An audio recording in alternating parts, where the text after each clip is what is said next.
Welcome to the Shower Epiphanies podcast, where we explore your hidden thoughts and desires, revealing your greatest drop the soap moments. Now here's your host, Art Costello. Welcome to the Shower Epiphanies podcast. Today, my guest is Lucas Robak. As a former pilot and teacher, Lucas is a best-selling author and contributor to numerous publications like Addicted to Success, Good Man Project, and Thrive Global. After publishing 75 people around the world, he saw a need for business opportunity and is considered to be the entrepreneur's publisher. A diagnosis of multiple sclerosis motivated Lucas to become a leader of the Wellness Fair, which connects qualified wellness professionals to those who have a desire and who have a need for a healthy lifestyle. I want to say some personal things about Lucas. We've known each other for probably 2 or 3 years, and I've always admired his humor. Lucas has one of the best sense of humors when he could look at life very differently. And leading into that, I'll let Lucas tell you his story. Lucas, welcome to the show. It's great to have you. I'm honored, and I look forward to having a conversation about what makes you tick. Thank you very much, Art, and for having me on the show. And also, another thing, too, is thank you for writing the foreword for one of our health and wellness books as well. So Art wrote the foreword for one of our latest publications that we released this year. So thank you very much, Art. Well, you're welcome. It's my honor. But otherwise, kind of like going along with the introduction that you just gave is I originally went to college to become an airline pilot. And when I graduated in 2008, that's when the recession really started to take a hold and the airlines get hit the hardest. So instead of getting a job in the airline industry, I ended up starting a nonprofit and just started job hunting from there. And I was in a bunch of different industries over the years. And it really wasn't until I started to dive more into the personal development world, the self-improvement, self-empowerment, whatever it is that you want to call it. That's when I really started to notice like a big shift when I started working with other people one-on-one. It was actually more beneficial to myself as well. And just from there, and this was all pre-diagnosis to MS. And after I got diagnosed with MS, it was just, I instantly saw the positive of it. Like it just put me on a different path, a different direction, it helped me develop my purpose a little bit more, like discover it, help that process out to discover my life purpose a little bit more. Like I wouldn't be where I am today if it wasn't for me being diagnosed with MS. And I can say that for sure. That's a certainty. Wow. I mean, that is one of the things that I've admired about you is that you've always had this positive attitude about everything. Do you think that when you were diagnosed with MS, that it gave you a more immediate need to start being motivation oriented, or were you already there? I was already there. Like I was. I say like if I go on vacation, it's only me working 5 to 8 hours a day. That's my vacation. So I was like pretty much already there working, publishing books, coaching. I was actually also a substitute teacher at the time for a couple different schools and doing that. And then before I got diagnosed is when I actually dropped out of school. I already had my degree in flight operations, and I just went back to get another degree to teach, but I realized that wasn't for me. So I ended up dropping out of school, quitting my jobs, and just going all in for the coaching, speaking, writing. And then not even 5 months later, I was diagnosed with MS. But it was like the diagnosis itself actually it was like a pivot moment where instead of me going, like I'm still headed to the same destination, it's just a different path that I'm taking now. When you this is kind of an odd question to ask another guy, but I got to do it because the show is called Shower Epiphanies. Where do your epiphanies come from? When do you get them? I would say it's typically like at the either at the bottom or at the top. So if I'm like feeling absolutely amazing, or the most of them come from a failure, a setback. And that's how I'm like, even before we got on the call today, I was thinking about it. Then the major majority of them, the best ones, come from perceived heartache, where it's like, oh, I like most people would give up or look at it as a failure. And I personally love the word failure because I think of it as feedback. And just over like one of the last events that I had, we didn't get the turnout that we had. We only had a few hundred people show up, and I was expecting a whole lot more. And just because of that, a lot of new ideas came to light solely because it was the feedback that we got from not like only a few hundred people showing up versus over 1,000. And so just with that alone, that opened up space for new ideas to come in. Yeah, I agree. You know, it seems that adversity really brings out the best in us. Thought-wise, we really start to generate more creative ideas, and they seem to come in bunches. Mm-hmm. When I'm trying to think of the who it was that said adversity brings out the best in us. But you know, when we do have these adversities, we make choices. We can either look at it through the eyes of being a victim, or a challenge. But what I've learned from the adversity in my life is that I think that it's meant to teach us lessons. And when it teaches lessons and we take that view of it, then we start to really get the creative juices flowing, and so much good comes out of it. Is that kind of what happened with you when with your adversities that you've had, challenges? Pretty much, yeah. Like, depending upon like what situation, like when it came with like to me being diagnosed with MS, I have never thought of myself as a victim. But in other circumstances, like when it comes to the event, it's like I gravitated toward the victim mentality. But then once I noticed it, I shifted it because it's just like, okay, well, like this happened, this happened, this happened, and all this stuff, all these outside circumstances happened. But then it's like, okay, so it's, I guess from a third party perspective, it sounds like I'm coming off as a victim, which I guess I am. But then once I like acknowledge all of those situations for me personally, that's when I'm able to use it and flip it around as to what it is that I can do, what new response I can have to those events to create the outcomes that I'm looking for versus, oh, these events happened, mean, so this is the outcome that I got, versus putting in that what's my response to it and how can I change what I'm currently doing. And so it's like, for me, like the victim, it all depends on the circumstances, but I almost look at it as like momentarily being a victim is actually a good thing, as long as like you're not forcing it onto other people. And then you can use what you learned there to flip it around in terms of how I can personally change my thoughts, my choices, my actions to produce the outcomes that I want. Yeah, I never would have ever thought that you would have thought of yourself as a victim, because you're such an encouraging doer.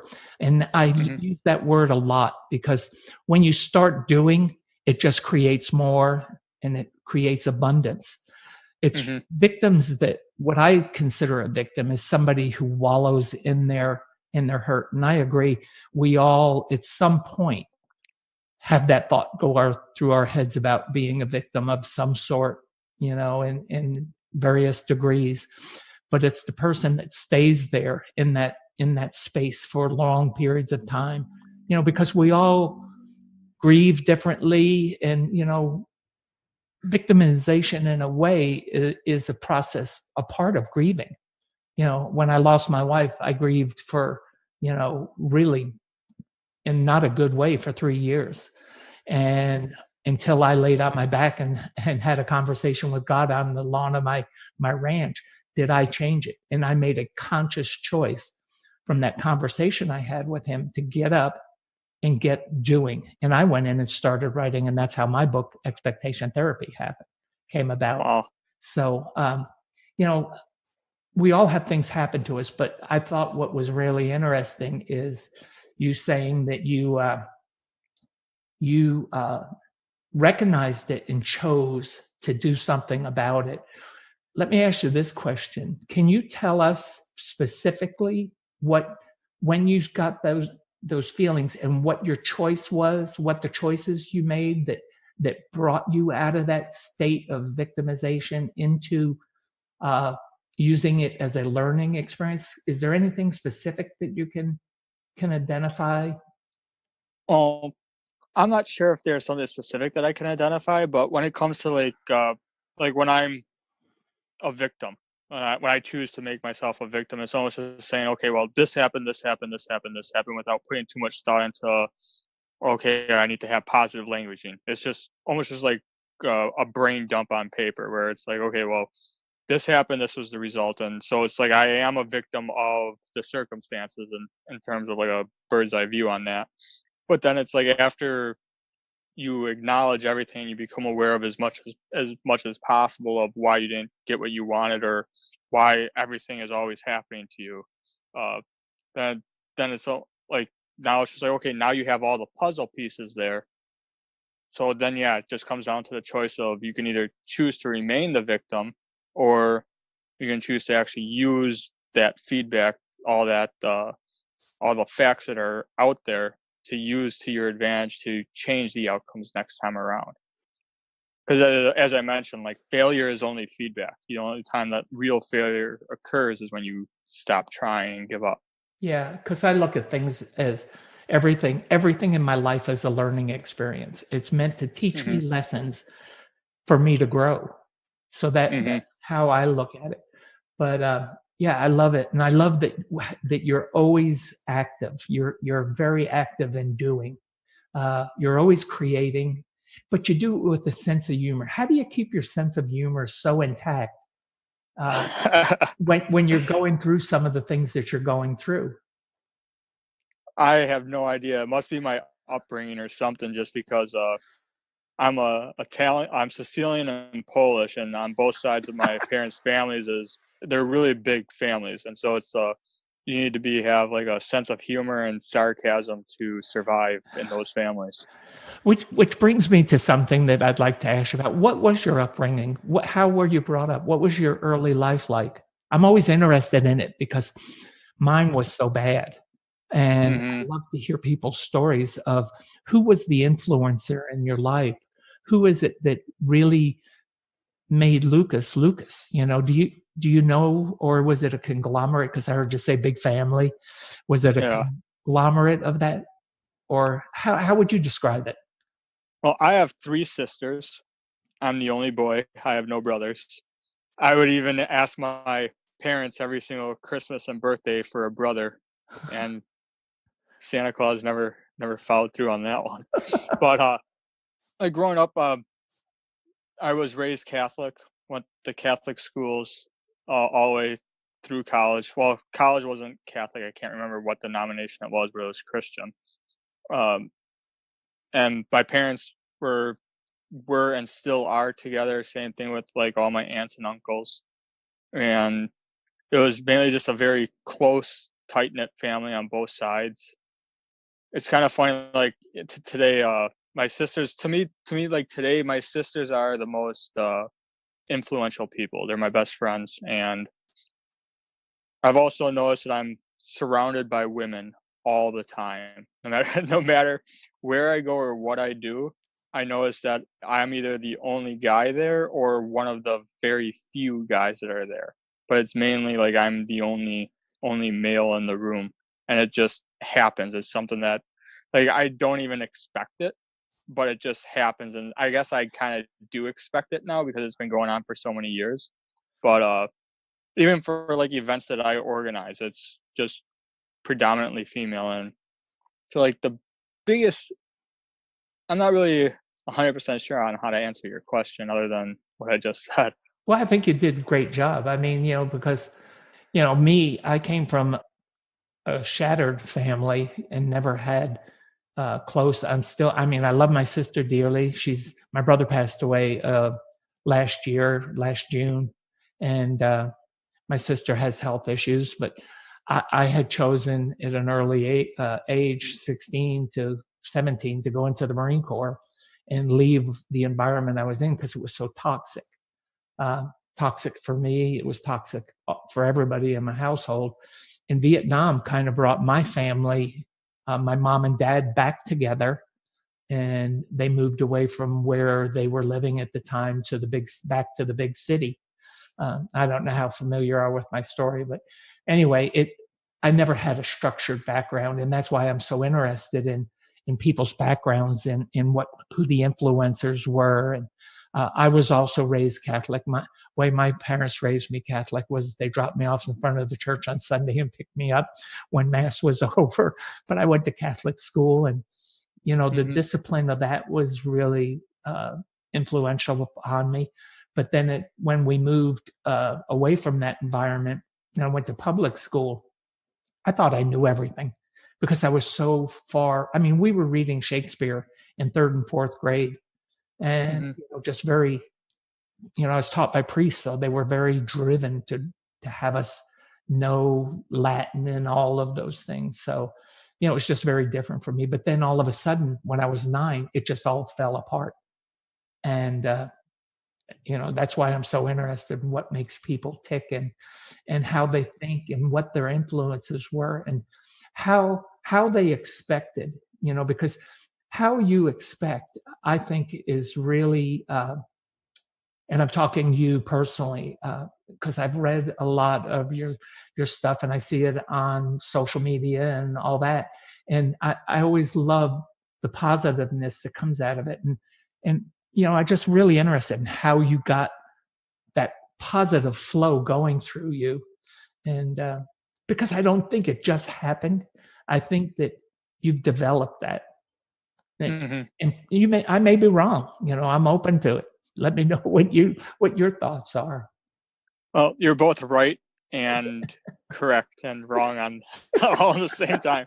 So, like in grade school, I have very vivid memories in grade school of people saying, "Oh, like I'm always smiling, I'm always positive," and stuff like that. Same thing through high school and college. But the thing is that one thing that I really don't put out there as much as I probably should is that in high school and college, I attempted suicide, checked myself into numerous health clinics. I can't even tell you how many mental health wards I've been in.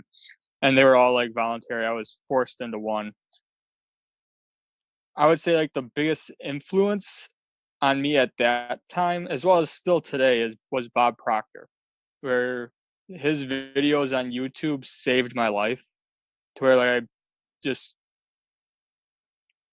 the power of the mind, what the mind can do, as well as like what you're doing with the expectation therapy is.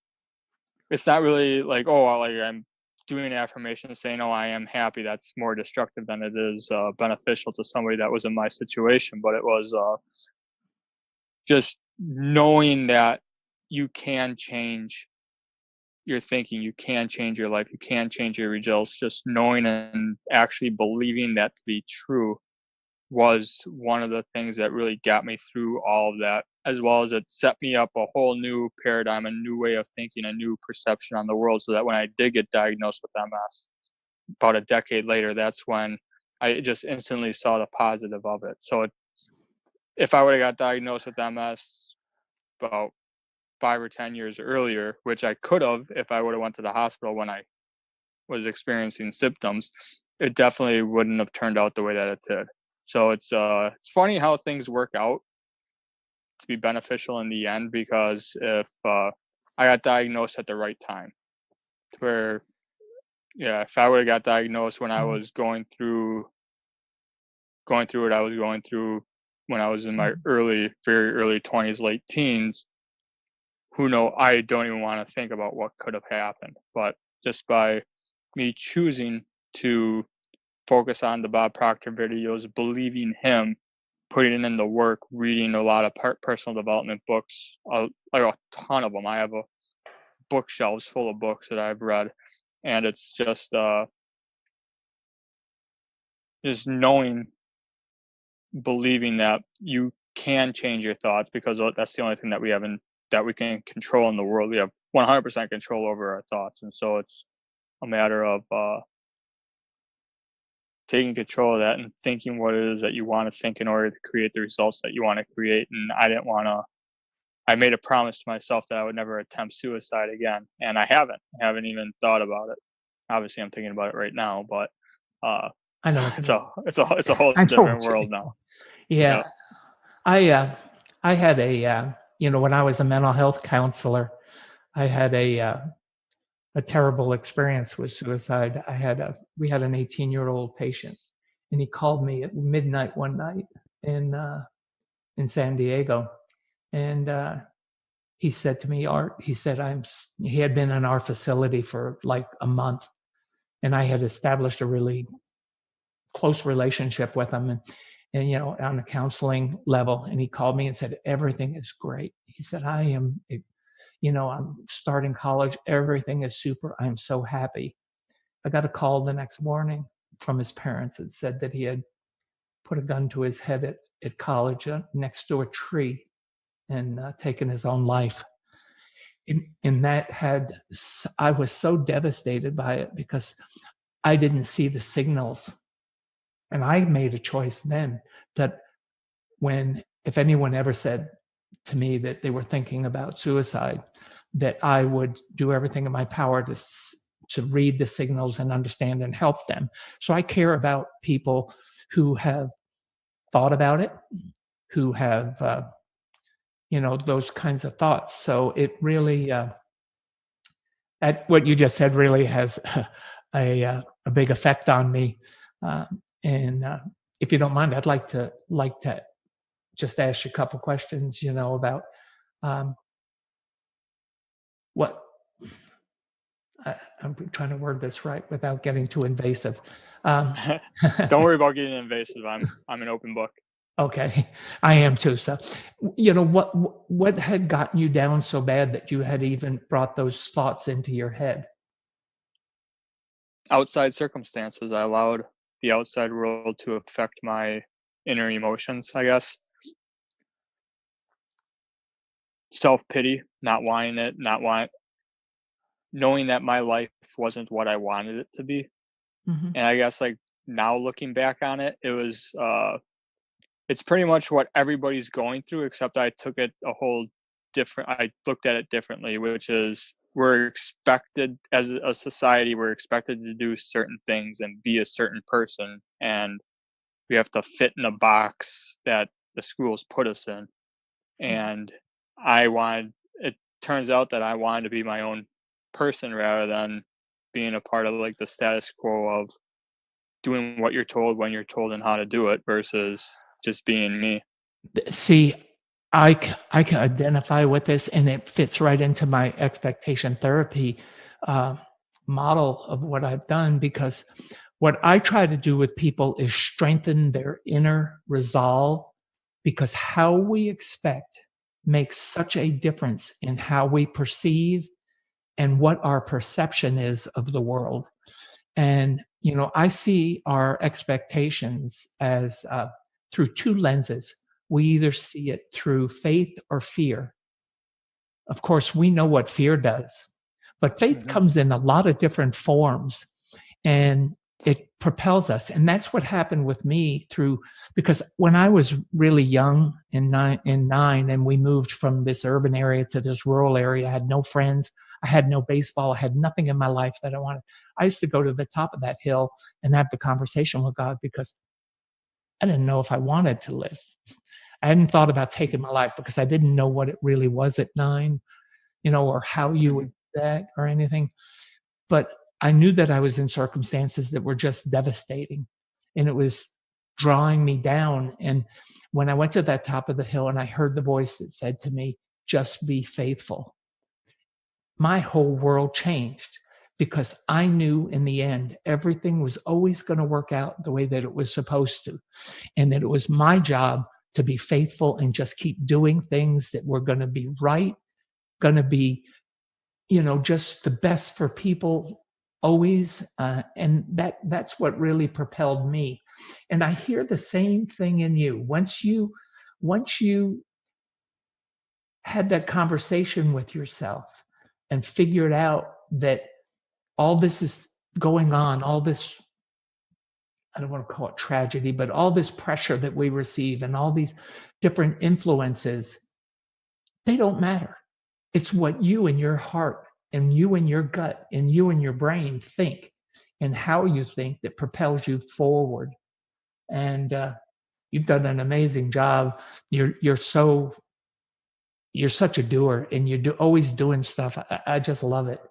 So Well, thank you. And I do have a question. Just because I was using the word belief, you're using faith, and I know one other individual that uses the word hope. Would you be able to differentiate those three for me? yeah, The difference between faith, hope, and belief. Because to me, like, they could all be the same, but obviously they're not. yeah, I understand exactly what you're talking about. Let's take on faith first. Faith is just a deeper sense of belief. Faith is believing in something so strongly that nothing will ever move you from it. Nothing can move you from what you faithfully believe in and all that. Belief is the idea, I think, is the idea when it comes into our head. We can believe in things. We can believe in people. We can believe in ourselves, where it's the idea of there is a fine line between hope and believing, where you just kind of believe that it's possible. Hope is hoping that it's possible.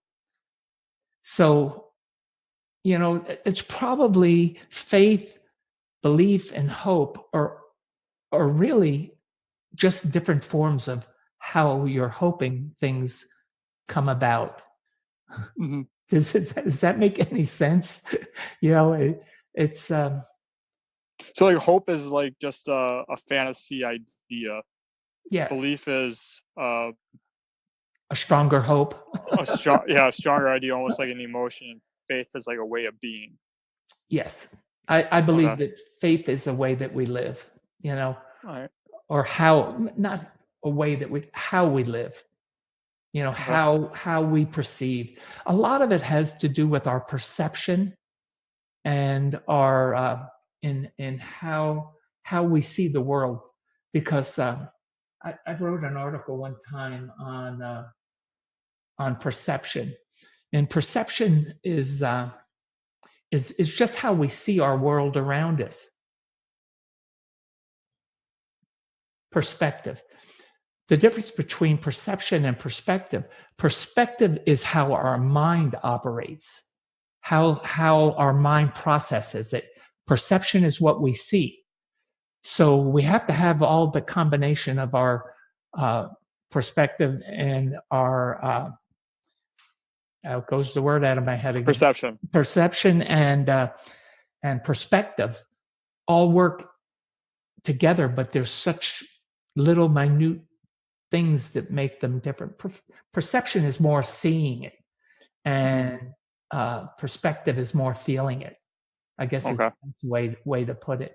But it really has a pronounced effect, because I believe that our expectations, well, let me put it this way, our epiphanies that we have, like I get these epiphanies in the shower. When I have water going over me and I'm cleansing, I actually have a chalkboard in the shower where I write these ideas down, because they just come in flourishes when I'm showering. That's why I called the show Shower Epiphanies.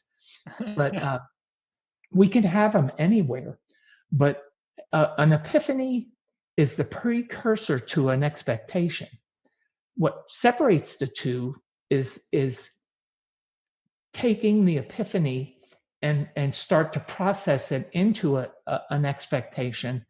And expectations are merely a thought until we do something with them. So we can have these thoughts in our heads and expectations in our head, but we see them through the two lenses, either faith or fear. And so it's like taking that thought, turning it into an idea, and turning that idea into a plan of action, and actually A plan of action. taking action on it. And I like how you have the chalkboard in your shower. Like, I think that's something that I got to do as well. I have a notebook and a small lamp next to my bed for ideas that I get when I'm about to fall asleep or when I wake up in the middle of the night. And so I do have a solid notebook full of just ideas and things to turn to a plan.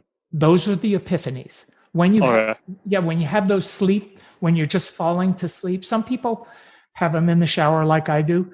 I get them sometimes in bed, not a lot. Usually when I hit the bed, I'm out, gone. So I don't, Lucky. You're lucky. yeah. So, well, it wasn't always like that when I was younger. I wasn't that way. But those are the differences, that the little minute things that make differences in how we do things. Because when we get those epiphanies and you write them in your notebook, most people don't do that. Most people just let them go, and they don't act upon them, and they just let them flow out of their head, and they never take action on them. That's the difference, Lucas, is between you, me, and other people. We write them down, take action, and we become doers, and we start formulating those ideas and becoming creative with them. And that's really what I want to do, is teach other people that they can do that, and to start paying attention to those epiphanies that they have and those expectations that they have. The other thing that you said that made an impact on me is that that you stop letting outside forces control you. That is so important. Can you respond to that some, about not particularly what the outside forces were affecting you, but how you consciously said, okay, I'm not going to do that. Or maybe that is what you did consciously in your head.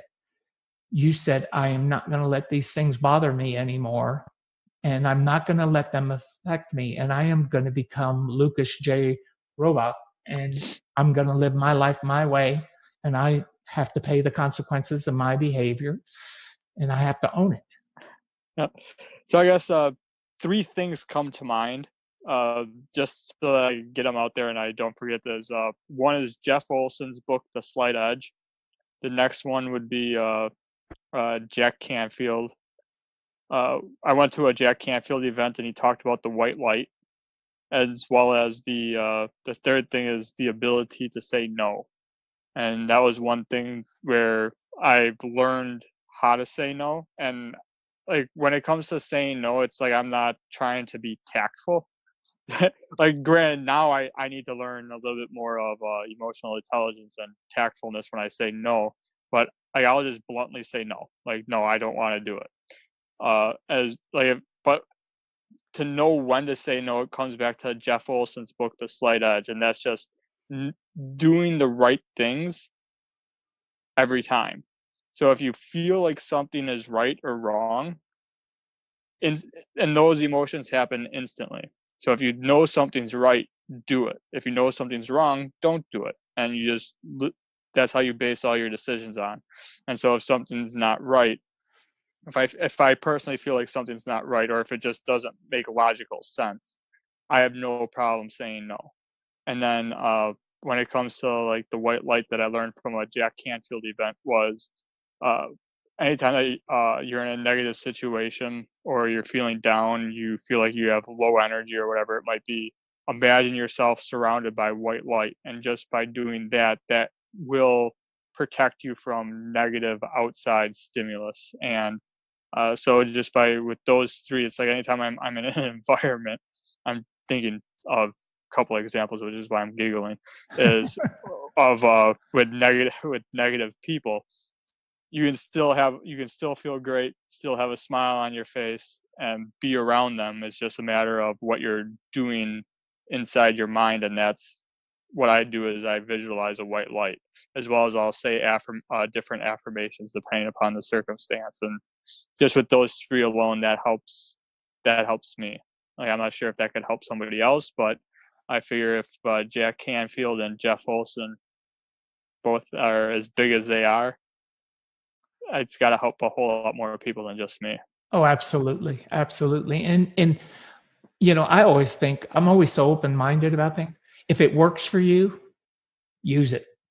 Doesn't Yep, matter what absolutely. anyone else thinks, because it's about, what works for you and how you implement things into your life. And that's what I want people to know. And that's what makes you so powerful, is that you have the stories that you can tell about using those processes, and it helps them. Just like I have mine about with expectation therapy and how it's helped people. That's what makes it so powerful, when we can convey it in words and other people can hear it and process it. And I hope people are listening, because you've done so. I'm so proud of you in so many ways, because you've chosen to overcome it and become an achiever. And that's what it's all about. So people can achieve, you know, that's, that, Thank you very much. that's what's important to me, to have people learn from this conversation that we're having, is that if you and I can do these things, they can too. And Absolutely. they don't have to live, you know, in misery and in pain and all of these things.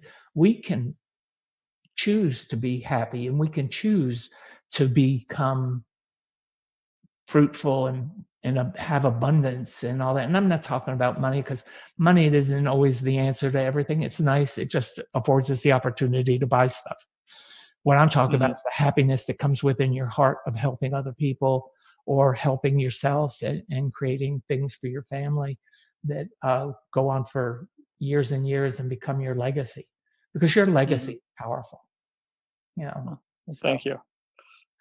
So, well, we're nearing the end. Is there anything that you would like to say to people? Anything you'd like them to take away from Lucas that will really make a difference? Yeah, kind of going along the lines with what you were just saying is, for years, one of my slogans was, before I, up until probably like a year or two ago, was, anything that I can do, you can do better. So like, if I can do something, you can do it better than me if you choose to do that. And after talking to a lot of different speakers, because I've just been surrounding myself with a lot of speakers lately, and a couple in particular would say, like, you can't say that as a speaker. Like, you're supposed to come off as the expert, as the professional, as like the top person. It's just like, okay, it's like, that's not the person that I want to position myself to be as. But because I truly believe that anything that I can do, you can do better. And so what I actually ended up coming up with, because I've just noticed it in different conversations when people would ask me something, is just to answer your question, is like, what to leave your listeners with is, just be different, be yourself. There's already too many people that are doing exactly the same thing, thinking the exact same ways, because we're all indoctrinated within the school system, and we're all told what to think and how to think and what to do, what not to do. But if you just be yourself, you will be different if you are yourself. And it's just a matter of having that strength to be your own individual. You'll be happier. You'll probably be healthier, more fulfilled, and you'll actually be making that difference, that positive impact that everybody wants to create. And I think that that's very, very true. And speaking about speakers and stuff, when I gave up on speaker schools and trying to have people teach me to speak, and I decided I'm going to do it my way and do it from my heart. And if somebody doesn't like it, they don't have to listen. They can get up and go. And it's worked out great for me. Thank you for saying that, because I've done the same thing too. Well, I haven't actually done the same thing, but the speakers are just, oh, well, you can't do this, you can't do that. It's just like, that's who I am. And they're like, oh, you have to enunciate words. It's like, I'm from Wisconsin. I got the Wisconsin accent. So I'm not going to change my accent to make other people happy. Like, it's who I am. Yeah, I mean, and people want authenticity. They don't want to see, and a lot of I don't want to name the organization, but there's some professional speaking organizations, and we all know who they are. They want the guy up there with the suit on, with the tie, and all that. And so many of the great speakers now. Rachel Hollis. Do you know who Rachel Hollis is? I heard the name before, but I Rachel and Dave figure out in a Collins, lineup. they're great. Rachel, when she speaks, is just so flamboyant and so out of the box. Listen to some of Rachel's stuff. She's great.